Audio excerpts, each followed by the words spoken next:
Hello and welcome to today's session. My name is Matthew Holland and I'm an Incident Response Lead for the Ministry of Defence. So the title of this session today is a play on words relating to a new iteration incident response framework I'd like to present to you all, and is one I believe is better than the alternative to the current well-known PICERL. So the structure of today's session will begin with discussing the old and bold IR framework PICERL. We'll then move on to discussing benefits of utilising it even still, highlight why new frameworks are coming out, and show you some shortfalls of the framework with a hypothetical phishing incident. So how do we correct these shortfalls? I believe DAIR. So comparing DAIR and PICERL together from a high level to illustrate the improvements made with the DAIR framework. The phishing incident will then be revisited utilising that. And finally, we will conclude on findings from today, key points to take away from the session.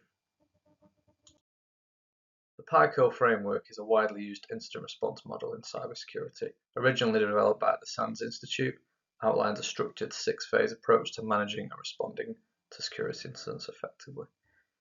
Exact year PICERL itself was introduced isn't clearly documented in public sources, has been widely adopted and referenced in cybersecurity training and practice since at least the early 2000s.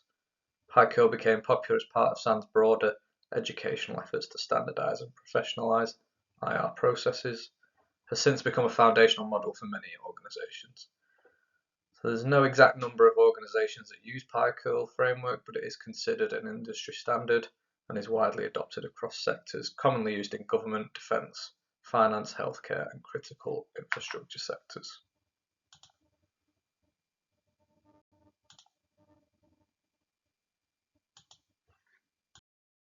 Why use PICERL?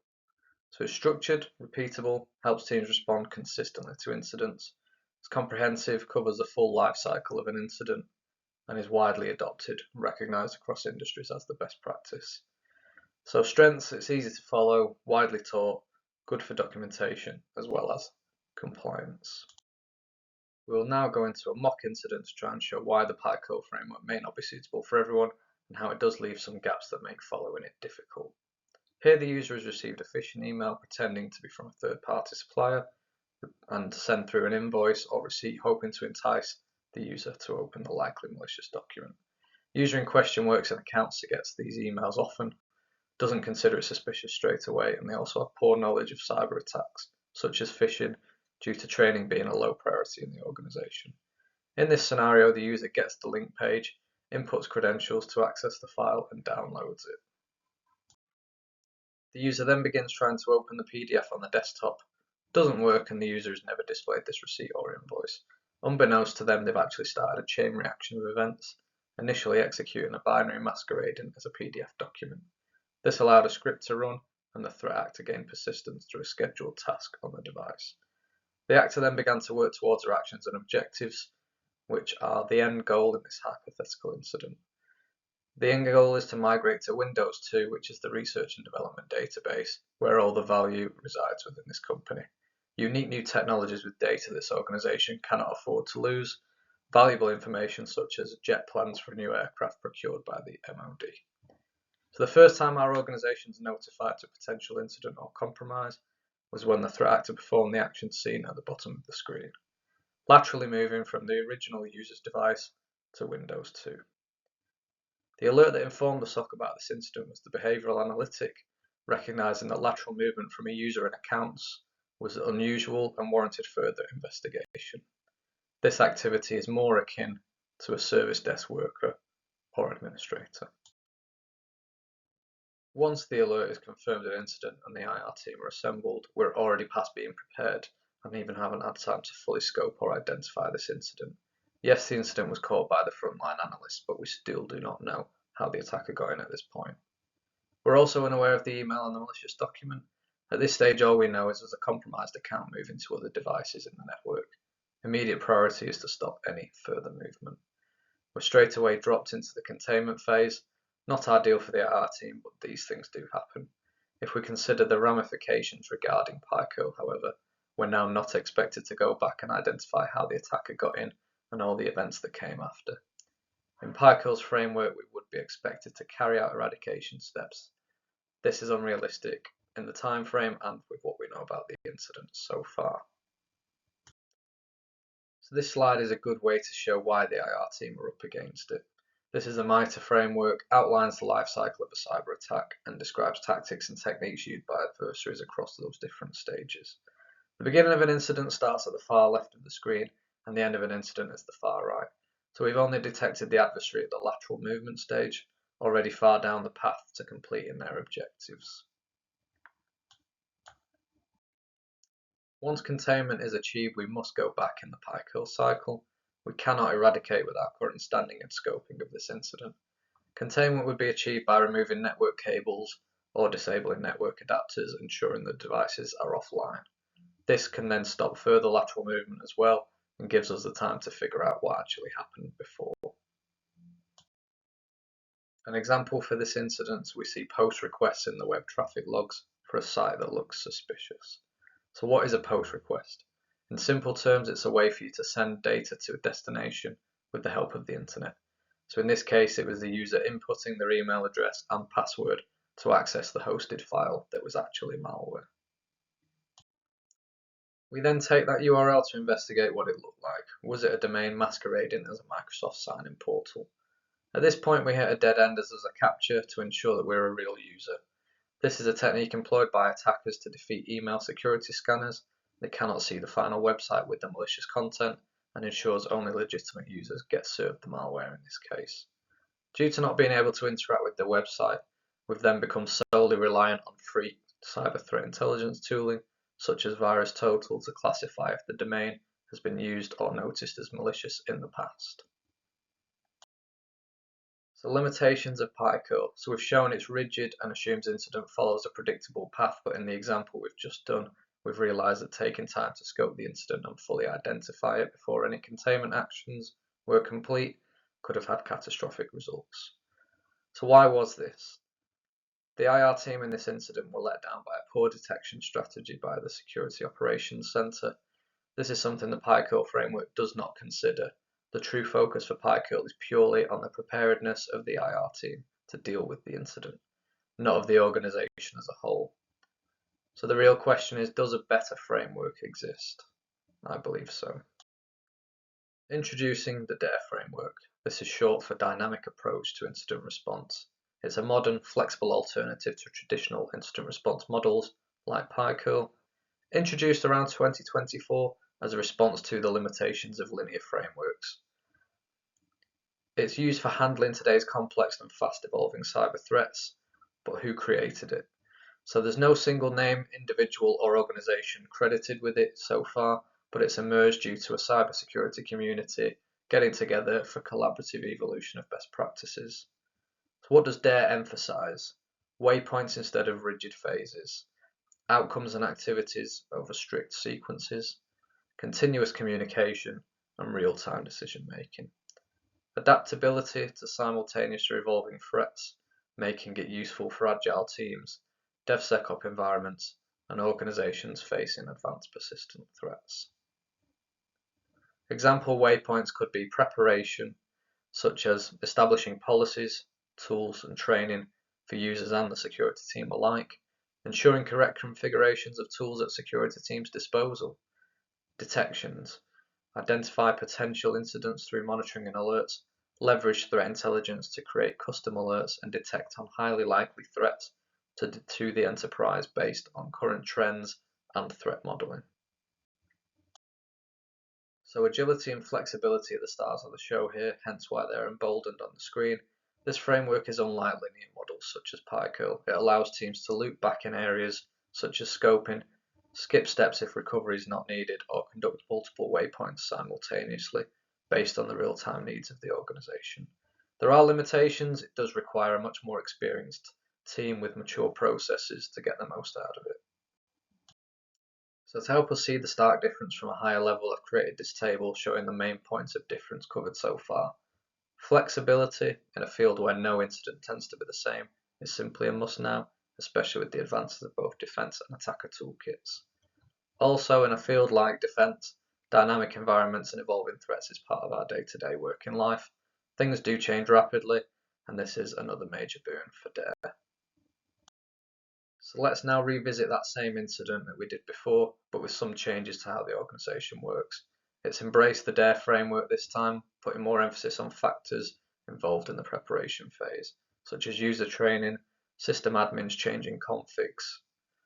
In the scenario, now the user has reported this email after interacting with it, still inputting in the password, still attempting to download and open the PDF. But how did the user report this email? Users now have annual cyber hygiene training as well as regular internal phishing campaigns, so they know what to look out for, but most importantly, how to report the email quickly if they have interacted with it. System admins have enabled this by introducing a button for users seen at the bottom of the screen to be able to report suspicious emails. This then creates an alert investigated immediately and potentially raised to the IR team should it be confirmed as an incident by the frontline analysts. Understanding that users are now a key part of any incident preparation detection phase has allowed us to detect this incident at the initial access stage of the MITRE ATT&CK framework. Due to these subtle changes, it's now given the IR team a much better chance to fully scope this incident without the need for rush containment due to catching it in its infancy. You can now see on the MITRE framework we're in the very early stages of the attack. So this is going to allow the analysts and IR team to narrow right down on a time frame to work with for looking for this malicious activity and what comes after.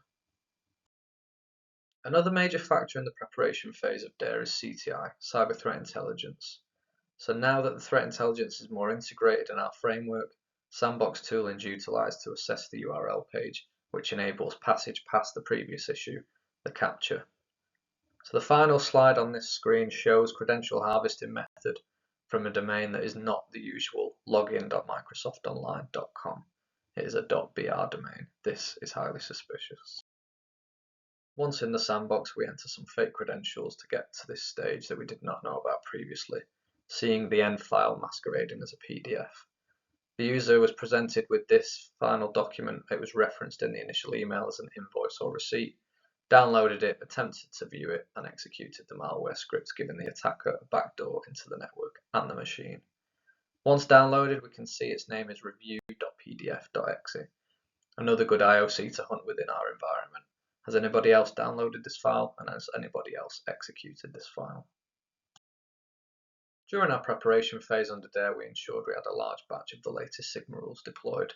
This open source format can be used across different SIEMs, which are security information and event management platforms, so any security team around the world can deploy them. The example on screen is shrunk down with various parameters missing, just to show you the main rule that would detect the creation of this malicious pdf.exe file mentioned in the previous slide, which is a suspicious double extension. As discussed previously, threat intelligence is now baked in, and with more integration of CTI, the analysts can also inform defense and ensure we are looking for attacks that are currently trending or what attackers are doing to similar industries to ourselves. We need to shrink the attack surface as much as possible, as well as try and detect as much as possible. As you can see on screen, WMI is a top 10 trend currently used by threat actors according to Red Canary. So this is in part due to the fact that WMI cannot be uninstalled, can be disabled but rarely is. Another reason attackers like to use WMI is it can interact with remote machines using DCOM or the WinRM protocol. This allows attackers to remotely manipulate a machine without needing to run any arbitrary code on it beforehand. So it would seem imperative to have some rules or queries looking for these kind of actions. Open source documents exist that you can use as a guardrail, much like the example on screen from Cyber Triage. So among some of the recommendations is to utilise Sysmon, that has a few event IDs that are good for capturing WMI activity, which we will discuss later. There are also some example searches on the screen that would be run to scope the incident. Threat hunting in the preparation phase of both PICERL and DAIR is vital for incident responders. Having safe searches or queries ready to go when they suspect certain types of activity saves a lot of time. The ones you see on screen can be used as commands in tools like PowerShell to retrieve evidence of WMI persistence activity. Multiple sources of truth are also important, so in this run through of the incident we also have Sysmon deployed to cross-reference the evidence. Sysmon logs can be an incredibly useful tool for proactive threat hunting. With this method, you can spot security flaws or possible risks that aren't always obvious. So there's a good example of sysmon events on screen for WMI activity. You can see that 3 different IDs detected parts of the malware makeup, and that has created a persistence mechanism. The next slide will zoom into 2 of those events. Sysmon event IDs 20 and 21 are related to WMI event monitoring. Event ID 20 logs the registration of WMI consumers, recording the consumer name, log, and destination. In this case, the attacker tried to encode the command to avoid detection by the security team. And Event ID 21 logs the binding of the consumer to an event filter, recording the consumer's name and filter path. The name in this case is updater, as you can see underlined in red on both the event IDs. In essence, the event IDs help track how WMI event consumers are created and linked to event filters. This can be a valuable tool for identifying malicious activities involving WMI. Legitimate software rarely uses these WMI features, making it a lot easier to identify potential malicious activity. Auto runs is the next port of call for the final confirmation that the WMI commands had the desired effect for the threat actor and they were able to gain a foothold on the network. Auto run shows you what programs are configured to run during system boot up or login. They also work when you start various built-in window applications, for example, Outlook. So now that the persistence has been identified after execution, we can move into the eradication phase shown inside the blue square on your screen. Deleting this task, resetting the user's password, and the associated fake PDF document, reviewpdf.exe, will remove the threat actor's access to the system compromised by the phishing email, ensuring they cannot get back in. As said previously, multiple sources of truth are ideal when carrying out incident response, not just for confirmation of known bad, but also for known good, such as the removal of the malware/persistence. Similar commands are run to the identification stage, but this time ensuring they remove any WMI artifacts that reside on the system. Once completed, another check of the auto-run's utility will confirm whether this has actually worked or not. The task is now being removed. Final steps for eradication and remediation in this incident are the following. User password now been reset, email has been quarantined, and sender blocking actions are requested at the gateway. Once confirmed we've remediated this incident fully, the remaining section of the DAIR framework can now be worked on. The post-incident wrap-up. Whilst the final part, it is also incredibly important to do the following 3 things. Conduct the post-incident review, what went right, what went wrong. Sharing intelligence of the attack with wider sector to see if this attack also targeted them could also be useful. Update your procedures and share insights. As shown on screen, this is not an exhaustive list of activities, and the same can be said for post-incident wrap-up, with other things being included if you wanted. In conclusion then, while PICERL is still an excellent industry standard framework and has been for the better part of 2 decades, it is limited for complex incidents. The dynamic approach to incident response, DAIR, shifts from a linear to a more fluid, adaptable and outcome-focused model. Instead of viewing incident response as a series of steps, DAIR breaks it down into waypoints, outcomes and activities. DAIR also considers things outside of just the IR team that helps them collaborate with threat intelligence, system admins, and ensure users are more aware of threats. Is this something that you could bring into your own security teams to take them to the next level? And that is the end of my presentation. Thank you very much for listening, and I hope you've taken something from this session.